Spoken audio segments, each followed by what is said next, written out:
Olá! A história que a gente vai conhecer hoje é sobre uma jornada e tanto. É sobre como uma identidade que a gente herda, sabe? Aquela que vem de berço, pode ser completamente virada de cabeça para baixo por uma busca sincera pela verdade. Uma jornada que começa num lugar e, olha, termina em outro totalmente diferente.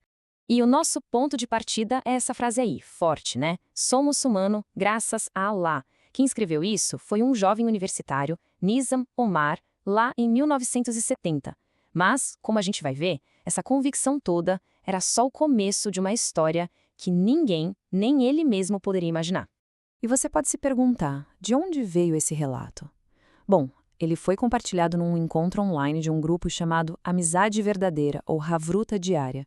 É um espaço onde as pessoas se reúnem não para mostrar uma fé perfeitinha, mas para caminhar juntas, de forma honesta, um apoiando o outro. E o que é exatamente esse grupo? Eles têm uma definição muito poderosa: uma enfermaria no campo de batalha contra o ego humano. Pensa nisso. Um lugar seguro com um foco bem claro que eles chamam de up, in, out. Up, para cima, na oração. In, para dentro, na reflexão. E out, para fora, na missão de servir. É nesse ambiente de confiança que a história do Nizam veio à tona. Então, vamos lá. Vamos para o começo de tudo. A primeira parte da jornada do Nizam é toda moldada por essa identidade que ele recebeu, não uma que ele escolheu. O Nizam nasceu lá no Líbano, em 1950. A vida no pós-guerra, você imagina, era uma luta diária para sobreviver. Isso fez com que o pai dele viesse sozinho para o Brasil. 5 anos depois, o Nizam e o resto da família conseguiram vir também e se estabeleceram em Corumbá, no Mato Grosso do Sul. Como imigrantes, a vida era puro trabalho duro. Quando terminou o ginásio, Nizam sentiu que precisava de mais, e aí tomou a decisão, se mudar para São Paulo para poder estudar. Em São Paulo, ele acabou passando 1 ano como interno no Colégio Adventista. O lugar era super religioso, quase um seminário. Tinha culto quando acordava, antes do almoço, no fim da tarde.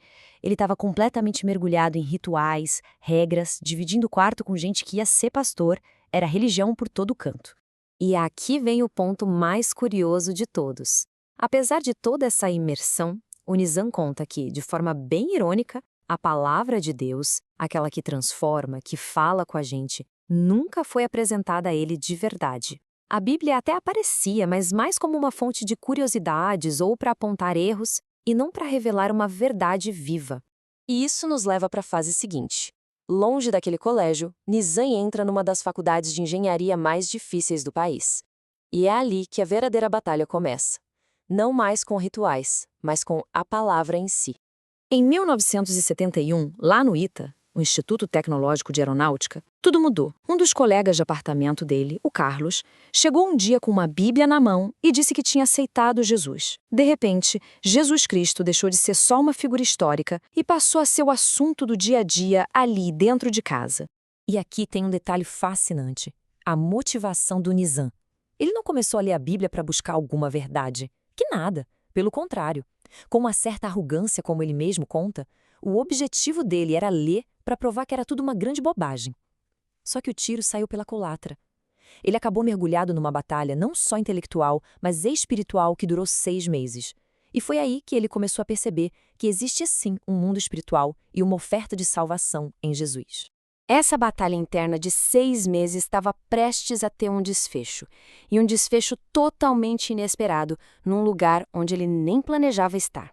Os amigos o convidaram para um acampamento da Aliança Bíblica Universitária, a ABU. Ele disse não, porque o irmão ia visitá-lo. Mas os amigos dele oraram. E aí, na véspera do acampamento, o irmão liga, cancelando a visita. O caminho ficou livre. Coincidência? Lá no acampamento, a líder do grupo reuniu quem não era cristão para um estudo. Eram poucas pessoas e sobrou uma cadeira vazia. Então, a líder leu esse trecho do Evangelho de Mateus, capítulo 18, versículo 20. Porque onde estiverem 2 ou 3 reunidos em meu nome, aí estou eu no meio deles. E completou: como a gente está aqui em nome de Jesus, ele está sentado nessa cadeira com a gente. Eles começaram a ler um folheto que provavelmente era o das 4 leis espirituais. Cada um lia um pedacinho. E o folheto era bem direto, sabe? Apresentava o plano de salvação de um jeito muito claro. Falava da realidade do pecado, da necessidade de se arrepender e da solução que veio pelo sacrifício de Jesus. E então aconteceu. quando chegou a vez do Nizam ler, alguma coisa mudou. Ele não leu só o trecho dele, ele leu o folheto inteiro, e em voz alta até o final. E naquelas palavras, tudo aquilo que ele vinha lutando para entender por 6 meses, de repente, fez sentido. Ele descreve o momento como se escamas tivessem caído dos olhos dele, sabe? Como aquele cego da Bíblia que de repente passou a ver. O plano de Deus se tornou nítido para ele.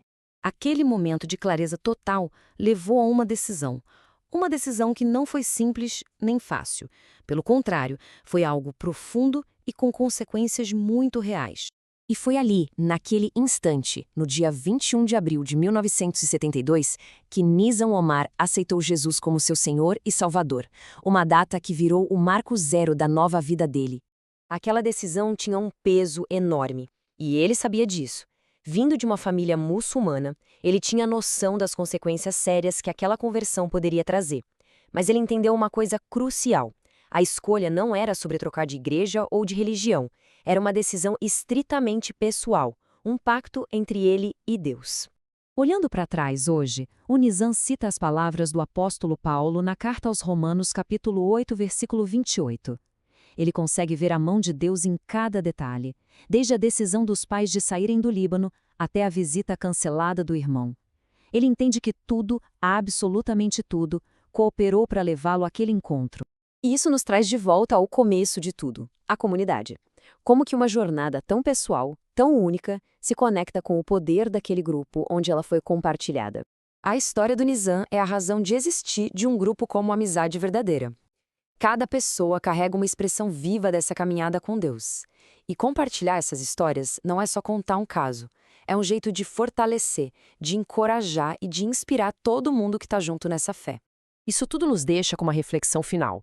O Nizam começou a ler a Bíblia para lutar, para provar um ponto, para vencer um argumento. Mas e se aquela batalha intelectual, aquele conflito todo, não fosse um obstáculo, mas o próprio convite de Deus para algo muito mais profundo? E essa provocação se transforma num desafio prático. Que tal começar um diário da amizade verdadeira? O convite é simples. Chame 2 ou 3 amigos, leiam as escrituras juntos e permitam que Jesus fale ali, na comunhão, na partilha. Porque às vezes a jornada mais transformadora da nossa vida começa com a decisão simples de abrir um livro e o coração, junto de amigos.